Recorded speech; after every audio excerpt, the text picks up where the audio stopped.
топоним гидронимден дагы бөлөк сыры бар. Биз аны ага көңүл бурбай, байкабай келатабыз. Ал кандай сыр?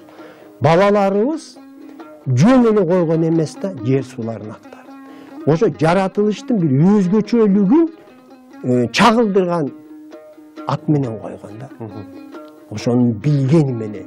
Мисалы жана жыланды суу, же болбосо миңтеке деп коет, ири суу деп коет, кара суу, ак суу. Булардын мына кызыл суу темир кен жайгашкан жерлерден жошо болуп туруп кызыл болуп келет. Кыргыздар мөңгүдөн чыккан сууну дайыма ак суу деп атаган. Саздан чыккан сууну кара суу деген. Ошон үчүн мына кара суу дегенде эле кыргыз түшүнгөн. Мунун өйдө төрүндө саз бар. Эгерде ак суу болсо мөңгүдөн чыккан. Булак болсо сүттүү булак, тогуз булак, миң булак бул өзүнчө. Анан кээде алардын кошулганы бул мына кара бура же ак бура деп аталган. Эгерде мөңгүнүн суусу көбүрөөк болсо ак бура болгон. Эгерде саздын суусу көбүрөөк болсо кара бура деп аталган.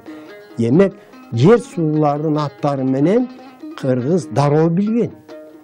Бул жаратылыштын, табияттын сырын дароо ачкан да. Бул эмне деген билим? 1837-жылы Левшин деген орустун окумуштуусу, изилдөөчү, саякатчысы описание кыргыз кайсазских степей и народов деп ушундай бир китеп жазган. Ошодо карта бар. 1837-жылкы тиркеме катары. Картаны ачып отурсак, айланайын тетиги жердин баары эле кыргыздын жери деп аталып турат. Ал ошол убакта чыккан. Анда большевиктер жок дагы, коммунисттер жок, кайра куруу жок. Ошондо жер суулардын аттарын мен окуп алып таң калбадым. Бу кандай я? Эми албетте жана Санжырада дагы Абылай менен кыргыздар чекти тактаганда Иле дарыядан деп тиякты көрсөтүп атпайбы? Бул эми 17-чи кылым да, 17-чи кылым. А эгерде орто кылымдан нары жылсак, анда дагы көп сыр ачылат. Эгерде жанагы сиз айткан кемчиликке жол бербесек, анда улуттук аң сезим тамыры кыйылбайт эле да, бизде кыйылып калды да. Себеби биздин мектептерде совет доорунда минтип айткан эмес да, түгүл айткан. Алтай менен силердин тиешиңер жок. Алтай кыргыздарга силерге тиешеси жок. Борбордук комитеттин биринчи катчысы айткан ушуну. Ал партия айткан мыйзамга барабар эле да ал убакта, туурабы?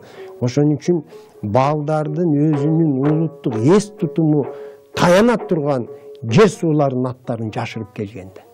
Мына мисалы азыр жалпы тарых илимине таандык жер суулардын аттары менен ошол кайсы эл жашаган, кайсы доор болгон деп бүт эмгектерди жаратып атат. Биз эмне үчүн ошол эмгекти жаратпайбыз? Өзүбүздүн багы ышкоолугубуздан анан ушунча жүрөгүбүздүн үшүсүн алып койгон, ушунча коркутуп койгон кокуйгой жолу. А жерде бале, анан кийин дагы кугунтукталасың тигүү деген аң сезимде дагы тирүү бар да. Эми жанагы бабаларыбыздын бир билими бул суу жердин аты менен жаратылыштын өзгөчө сапаттарын мүнөздөгөн деп айтпадым да. Мисалы жанагы мынтип айтып коет берди, текелүү суу деп коет, кекилик суу деп коет. Ошол жерде бир өзгөчөлүк бар. Аны дароо эле байкасак болот.